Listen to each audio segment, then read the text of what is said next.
Սեուլում անհայտ անձը բնակելի տուն է հրդեհել, կա 3 զոհ և վիրավորներ։ Նախնական տվյալներով զոհերի թվում է նաև տունը հրդեհած տղամարդը։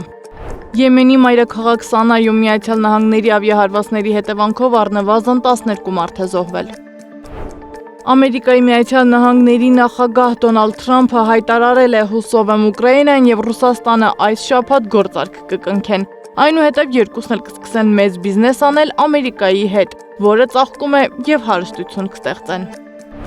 Միջուկային նոր համաձայնագրի շուրջ Թեհրանն ու Վաշինգտոնը սկսել են աշխատանքները, հայտնել է Իրանի արտգործնախարարը 3 Հռոմում տեղի ունեցած բանակցություններից հետո։ 4 ժամ տևած Օմանի միջնորդությամբ անցած բանակցությունները օգտակար են եղել, ամեն ինչ կառուցողական մթնոլորտում է անցել։ Վաշինգտոնի ներկայացուցիչ Թրամփի մերձավոր արևելյան բանագնաց Սթիվ Ուիթքոֆը ևս դրական է գնահատել հանդիպումը։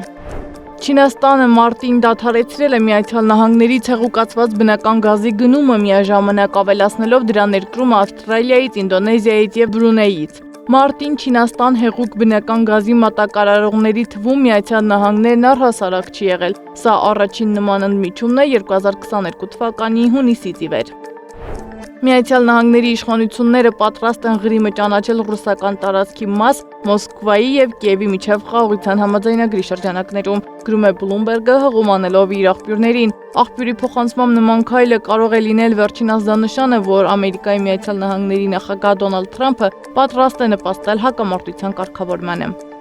Գերմանիայի կառավարությունը արգելափակում է մոտ 3 տասնյակ Եվրոֆայթեր կործանիչների մատակարարումը Թուրքիային Ստամբուլի քաղաքապետ Էքրեմ Իմամօղլուի ձերբակալման հետ կապված իրավիճակի պատճառով։ Գերմանիայի կառավարությունում Իմամօղլուի ձերբակալությունը դիտվում է որպես արտահանման լիցենզիայի մերժման կարևոր պատճառ։ Իմամօղլուի ձերբակալության համատեքստում Գերմանիայի պետական շրջանակներում խոսվում է թուրքական ժողովրդավարության դեմ հարձակման մասին։